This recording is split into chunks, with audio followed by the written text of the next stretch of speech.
Dan ini teman-teman di sini kita lihat secara teknikal untuk tower di sini dekat dengan area support.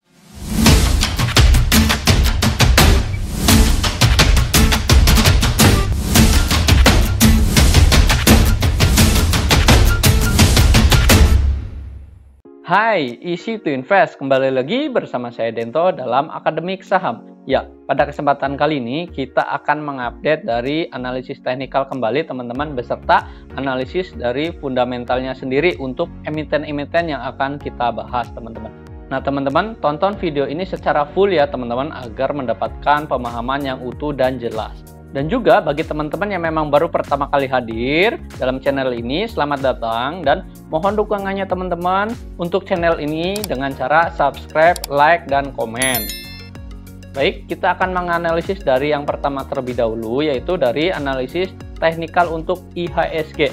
Nah teman-teman, hari ini untuk IHSG ini terkoreksi sebesar 2,06% ya teman-teman, dan ini ditutup terkoreksi yang cukup dalam juga teman-teman, beserta juga dari bursa Asia lainnya yang memang terkoreksi juga. Nah kenapa ini teman-teman hari ini kok terkoreksi, dan ini ada dari sentimen global maupun sentimen dari dalam negeri sendiri teman-teman. Nah ini dari dalam negeri sendiri kita lihat di sini yaitu adanya terkait dengan kondisi dalam negeri itu di mana MK telah memutuskan untuk menolak gugatan Undang-Undang Nomor 11 Tahun 2020 yaitu Omnibus Law ya teman-teman, yang memang belum dirampungkan akan dirubah kembali menjadi sentimen yang kurang bagus atau kurang baik juga teman-teman, terutama bagi investor asing juga teman-teman. Jadi dari hal ini, dari adanya berita-berita seperti ini, maka investor asing ini takut juga teman-teman, dan dia menarik sebagian dananya atau memang dananya ini ditarik dulu dari Indonesia teman-teman di sini. Jadi sentimen ini kurang baik bagi IHSG sendiri. Nah kemudian untuk berita dari makronya sendiri dari luar negeri, yaitu adanya inflasi di Amerika Serikat ini cukup besar juga teman-teman, dan ini dikhawatirkan ketika inflasinya tinggi akan membuat kemungkinan the Fed ini mempercepat tapering juga teman-teman. Hal ini juga menjadi hal yang memang cukup mengganggu juga bagi investor dari asing juga teman-teman. Maka hari ini IHSG ini ditutup terkoreksi yaitu sebesar 2,06%. Dan kemudian secara teknikal kita lihat untuk support dari IHSG sendiri ada di mana. Untuk supportnya ini masih di area sini teman-teman, yaitu ada kita mengambil dari Fibonacci juga teman-teman. Dilihat di sini ada Fibonacci-nya yaitu di angka 0,618 ya teman-teman, ada di garis Fibonacci di sini.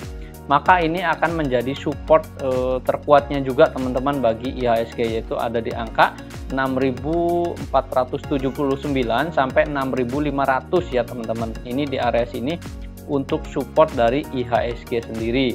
Nah ini kita melihat di sini waktu itu telah saya menggambar petnya, namun memang dia berhasil ditembus ke bawah, dan ini menjadi support berikutnya teman-teman untuk IHSG. Dan juga di sini terdapat garis MA50 teman-teman, ini menjadi cukup kuat juga untuk IHSG sendiri di sini di area support.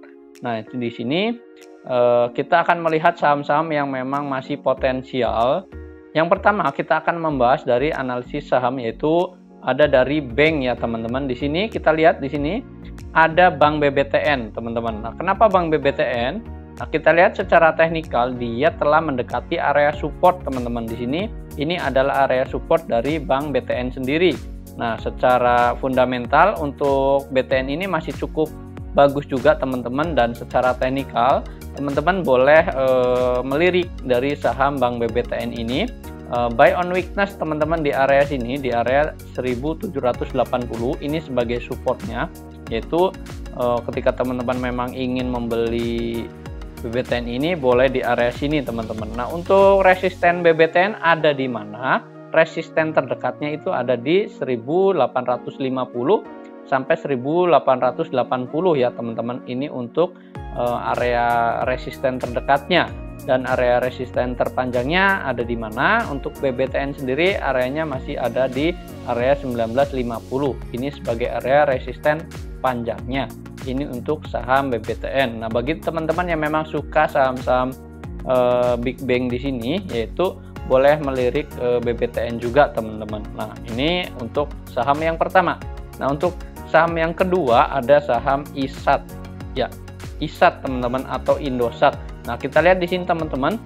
Nah, untuk ISAT sendiri dia memang akan membagikan dividen teman-teman yang memang cukup besar juga, yaitu di angkanya untuk dividennya itu ada di 920,14 ya teman-teman untuk ISAT, dan hari ini memang dia ditutup menguat teman-teman sebesar 3,9% dan angka closingannya ada di angka 7.400. Nah, kita lihat di sini memang dia hari ini breakout dari area supportnya ada di sini teman-teman untuk ISAT.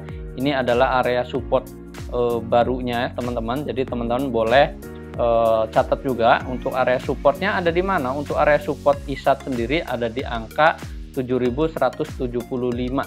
Ini area supportnya. Dan untuk saat ini kita lihat pergerakannya memang ini muncul shadownya juga teman-teman, karena memang hari ini terjadi banyak profit taking. Dan kita lihat di sini untuk pembeliannya memang cukup tinggi juga secara volume untuk ISAT sendiri. Nah, untuk targetnya ada di mana? Untuk target atau resistennya ini masih ada di angka target tipisnya atau target terendahnya itu ada di angka 7575. Ini sebagai resisten terdekatnya teman-teman, dan dia secara fundamental masih cukup oke juga. Maka di sini ada untuk target tingginya yaitu ada di harga 8750. Ini sebagai target panjangnya untuk saham Indosat atau saham ISAT teman-teman. Jadi teman-teman boleh melirik juga atau watchlist dari saham ISAT ini. Nah, kemudian untuk saham selanjutnya ada saham BBRI. Ya, BBRI teman-teman. Seperti yang sudah dijelaskan pada video sebelumnya, yaitu di sini untuk BBRI dia masih cukup oke juga teman-teman secara fundamental. Maka teman-teman tidak rugi juga untuk membeli saham Bank BBRI, dan di sini untuk BBRI ini layak dikoleksi untuk jangka panjang juga teman-teman, dan memang secara teknikal dia mendekati area support nih di area 4124. Ini adalah sebagai area supportnya teman-teman. Jadi boleh teman-teman buy on weakness untuk BBRI sendiri, dan ini saham BBRI ini layak untuk dikoleksi sampai dengan awal tahun juga, ini masih boleh, dan hold untuk jangka panjang pun ini boleh juga teman-teman, karena memang salah satu dari langganan saham window dressing yaitu adalah BBRI sendiri. Nah, untuk targetnya masih sama ada di area 4460. Ini sebagai area resisten pendeknya juga teman-teman di sini ya. Jadi teman-teman boleh catat untuk saham Bank BBRI. Buy on weakness ya teman-teman untuk strateginya. Untuk saham selanjutnya yaitu ada saham ASII. Saham ASII teman-teman, kita lihat di sini memang secara teknikal di sini dia mengalami penurunan hari ini sebesar 5,2% teman-teman. Namun dilihat secara fundamental untuk saham ASII ini masih sangat potensial teman-teman, masih bagus juga. Jadi untuk saham ASII ini masih boleh layak untuk dikoleksi untuk jangka panjangnya juga teman-teman. Dan di sini untuk area supportnya ada di mana? Untuk area support masih di area 8.400 sampai 8.025 ini sebagai support untuk saham ASII. Ini di area sini ya teman-teman. Jadi boleh teman-teman untuk buy on weakness juga untuk jangka panjangnya untuk ASII sendiri. Nah, untuk resistennya ada di mana? Untuk resistennya untuk ASII sendiri ada di 6450. Ini sebagai area resisten dari saham ASII, dan hari ini pun memang saham-saham besar ini kompak ditutup melemah juga teman-teman. Salah satunya yaitu ASII, karena memang terdapat sentimen yang kurang baik juga teman-teman dari dalam negeri sendiri maupun dari global juga teman-teman. Nah, ini untuk analisis dari saham ASII. Nah, kemudian ada analisis berikutnya yaitu ada analisis dari saham Puwon ya teman-teman. Ya, untuk Pakuan sendiri di sini memang telah keluar untuk kuartalan ketiganya teman-teman laporan keuangannya, dan memang ya untuk Pakuan sendiri sebenarnya mengalami sedikit penurunan teman-teman dibandingkan dari kuartal sebelumnya di kuartal 2. Namun di sini untuk Pakuan sendiri mengalami peningkatan teman-teman yaitu sebesar 23,9% jika dibandingkan dengan tahun lalu. Maka ini menjadi sentimen yang cukup bagus juga untuk Pakuan.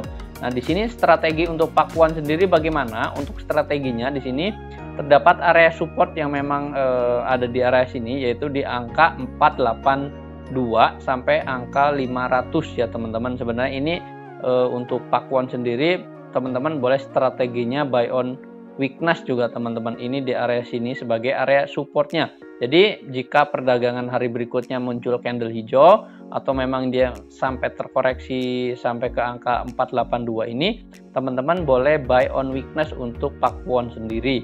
Nah, untuk resistennya ada di mana? Untuk Pakuan sendiri resistennya ada di angka 545 sampai 560, ini sebagai resistennya untuk Pakuan sendiri. Jadi teman-teman boleh watchlist juga untuk saham Pakuan ini. Ya, untuk saham berikutnya yaitu ada saham TOWR. Ya, kita lihat di sini untuk saham TOWR juga hari ini ditutup melemah juga sebesar 2,1% dan angka closingannya ada di angka 1165. Dan ini teman-teman di sini kita lihat secara teknikal untuk TOWR di sini dekat dengan area supportnya ada di area 1150 sampai 1130, ini sebagai area supportnya.